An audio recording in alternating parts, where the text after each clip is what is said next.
Hey everybody, I am author Alicia J. Chumney of the Enchanted Forest series, and the Jane Austen variations, which is Persuaded, First Impressions, etc., etc., and Hastings, and a few other stories. Anyway,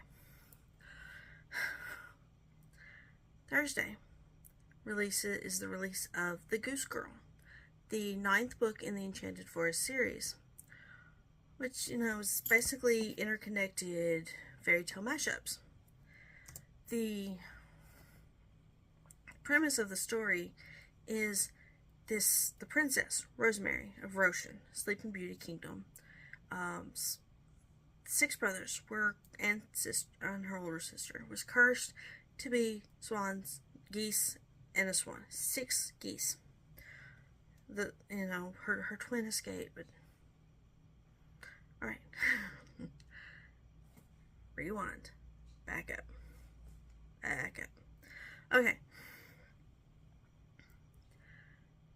Her brothers, except for one, her twin, was cursed to be swans. Geese. Cursed to be geese. In the original story, it was swans. I needed a differentiation between Crown Princess Aurora and the non-questing brothers. So, Aurora became a swan, brothers became geese. All that, how it happened, all that is in The Swan Princess, which is already released. Today, I want to talk about The Goose Girl. So, it is based off of 6 swans, wild swans, whatever you want to call it, Grimm's Brothers story. I'm logging into my laptop as I type, because I have to reference the laptop for what this video is about. So, if you're from the book, yes, this is the video for sign language. For the sign language used in the book. If you're not, let me explain. So, in the Grimm story, 6 swans, the princess, and in some variations it's their sister, in some variations it's an adopted sister. It depends on the variation you're reading. The sister has to knit 6 shirts or sweaters for her brothers to break their curse. While she's doing that, she cannot speak, and she is knitting with stinging nettle. She's knitting with stinging nettle, which hurts your hands. Stinging nettle, as explained in the book, has these fibers on the outside of it that kind of work like a cactus. But they're smaller fibers. They're a lot harder to see. I had to do a lot of research about them. I'm not about to pronounce what they actually is called. It's in the book. Anyway, so she's having to crochet with stinging nettle in order to make. In the story, she's knitting. In the original, she's knitting. In my story, she's crocheting. She has to make 6 shirts out of the stinging nettle. She cannot say a word. That's fine and dandy and all that. But this is my story. So, instead of knitting, she's crocheting.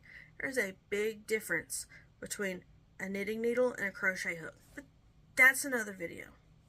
It's another video. I'm going to talk about crochet hooks and knitting needles and this not so scary looking contraption, which is a spindle.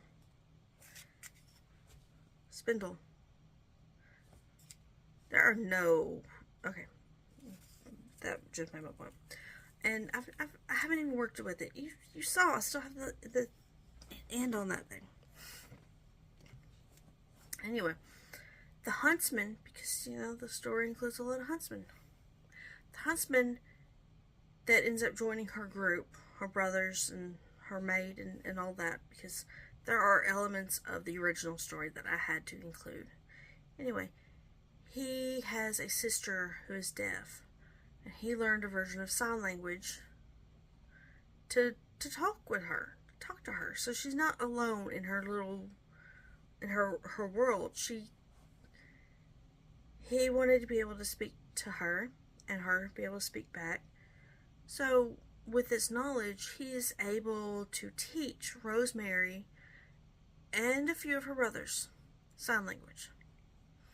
Now, I did my best to incorporate the descriptions of the signs into the story. Fine, great, whatever. Not everybody can see the signs in their head as I'm describing it. Oh, I'm already at 5 minutes. Anyway, so Barrett the huntsman Barrett Carver. Oh, gotta look that up. Anyway, he is teaching Princess Rosemary sign language. I'm from Tennessee in the United States, so of course I used American Sign Language. British Sign Language, other sign language is different. This is American Sign Language. So, first off, he would have taught her the alphabet. I'm not going to deal with the alphabet. Long drawn out thing. And I'm already at 6 minutes. So. But, whenever she would summon one of her brothers, she would use sign language to communicate with them.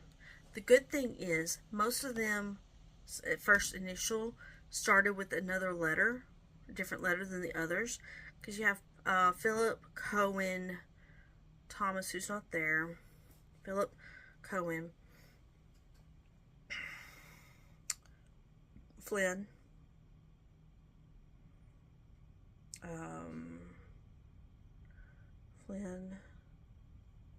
I'm also left-handed, so Flynn, Cohen, and Haywood, and August. Yes. 1, 2, 3, 4, 5, 6, 7, 8, 9, 10. So some of the signs besides the alphabet that she would have started off using, signs like food. At home, I use this because my dad is hearing impaired. He's losing his hearing, so he calls himself hearing impaired. When he's got his earphones in and he's listening to something on his phone or his tablet, I will sign to let him know supper's ready. Or food, drink. There's a few other signs, so bear with me. A common one that would be used a lot, hand, non-dominant hand, flat. Thank you. So I'm left-handed, but I will be doing these signs right-handed. If I slip up, I'll correct myself. So, thank you. Mother, I think that was father, grandmother. I don't really do that. So, hide. Let me look up sign in the story, and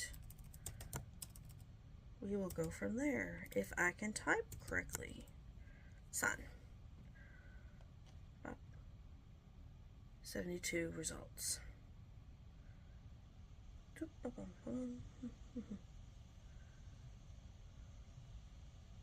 I mean, and this is coming up with like signs and other stuff. Assigned, sign language. She silently signaled. So she nodded her head at Jenny. She silently signaled that he needed to watch Jenny's reaction. That's nonverbal body language communication.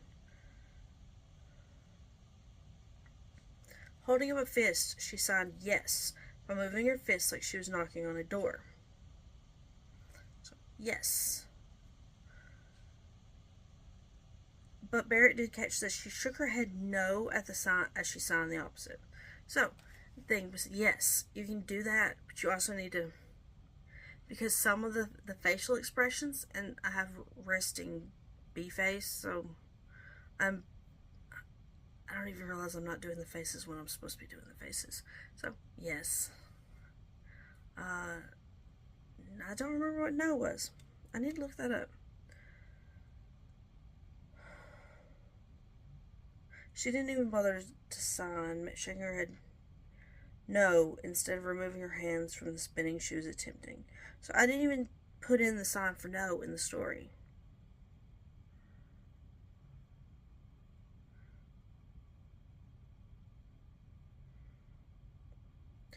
Rosemary signed Jenny's name, so Jenny.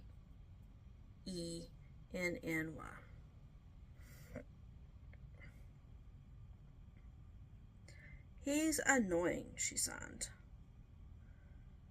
Philip mimicked her, chopping his flattened vertical right hand between the thumb and index finger of his flattened vertical left hand twice. Annoying. Now he's would be she'd point to the person. A lot of the rules that we learn as speaking individuals, don't point, all that other stuff. Some stuff that would be deemed rude by our standards is not rude in the hearing and deaf community.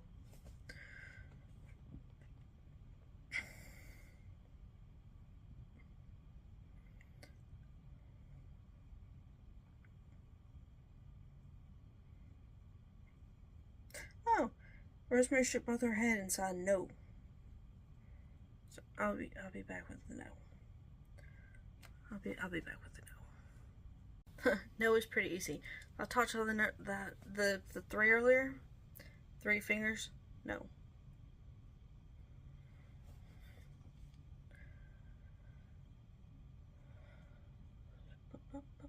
Where's the next one? I have 18 results. Sign, shook her head and sign no. Princess nodded her head. She couldn't sign what she wanted to say.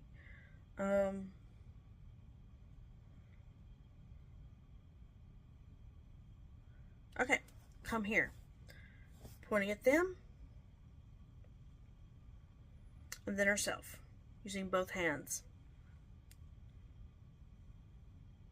You, come here. You, come here.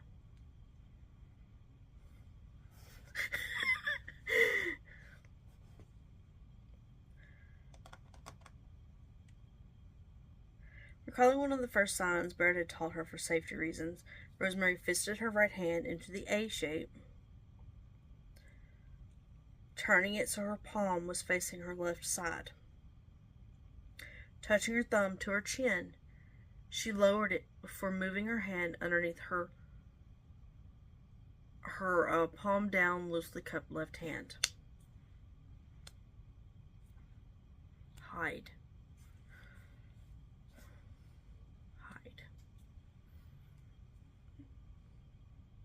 Chin, hide.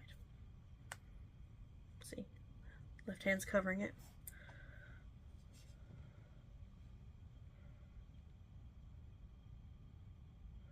Sign, signal. Significant sign that her spindles and her crochet hooks were in the bag, which would have been a series of signs that I did not include in the story. Quick sign for the word easy.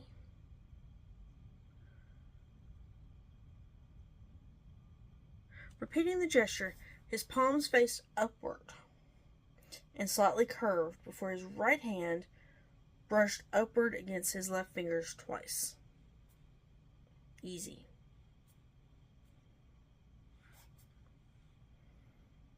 Right hand, left hand. Easy. Where did I get the son's life print off online? Usually I would just Google in ASL, the word, and then pull up the life print listing.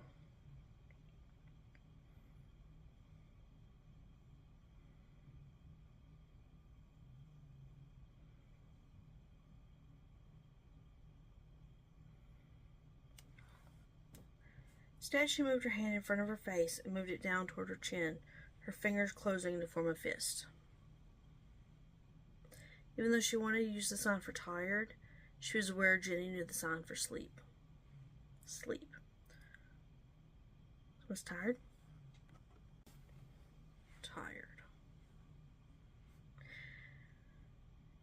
Exhausted is an exaggerated tired. Sleep.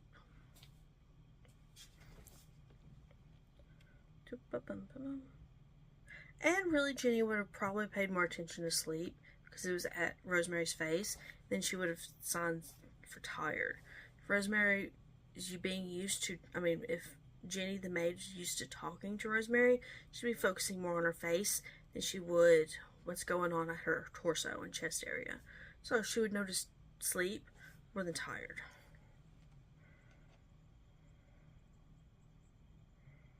Frustrated.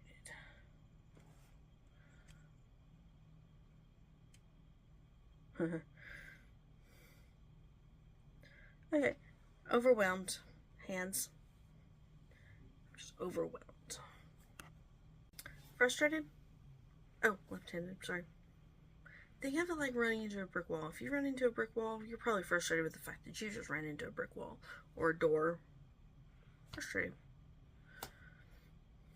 Overwhelmed. Alright, that is a 42. 44. Almost done. She held up 4 fingers. They didn't straighten as well as they once did, even with this. Almost done. She also signed.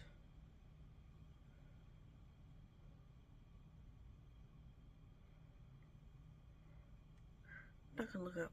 Almost done. If I didn't include the description in the thing, that probably meant it was a little too much to. Thank you. Okay, I'll look it up. I'll look it up. Almost. Just like easy. Only, almost.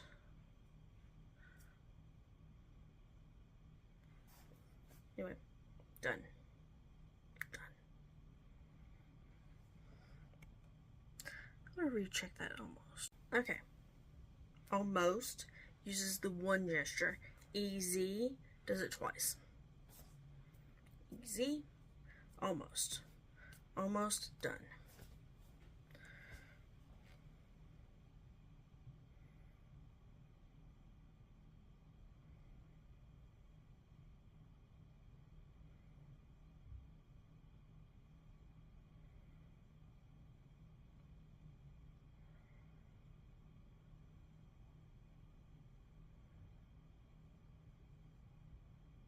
Signal, signing, thank you. Again, thank you became second nature to Rosemary. Stay quiet. Quiet, stay. Quiet, stay where you're at.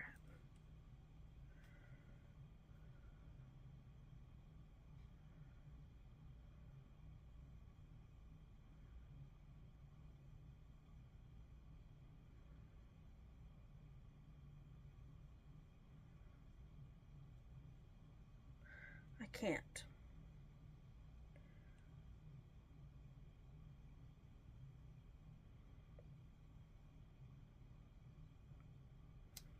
I can't. I can't. I'm assuming.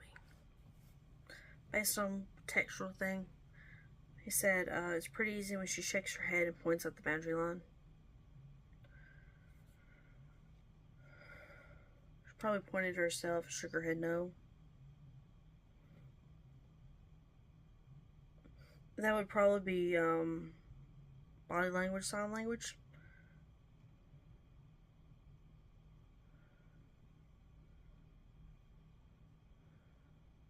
And that was it. So this is a long video I'm going to have to cobble together, but yes. So those were most of the signs used in the Goose Girl Enchanted Forest book. Book 9, Roshan Chronicles Book 2. The Swan Princess and the Goose Girl can be read separately. It is best for the two of them to be read together. Prince Thomas, who is one of the siblings, his story is told in Book 7. The Forgotten Kingdom. And there's references to all the other stories, but it's not necessary. It just enriches the experience. I'm slowly working on putting all the stories back into Kindle Unlimited. I'm going through some editing and revisions and all that other stuff first. So, I hope I did not mess up the silence to tell you that. I hope you enjoyed this video. And yes, I will still be doing a video on difference between crochet hooks, knitting needles, and hopefully demonstrating how to do a spindle, how to use a spindle. And considering I've never done it before, this is going to be fun. So, happy reading. I hope you enjoyed this video, and I hope you enjoyed the books when they come out.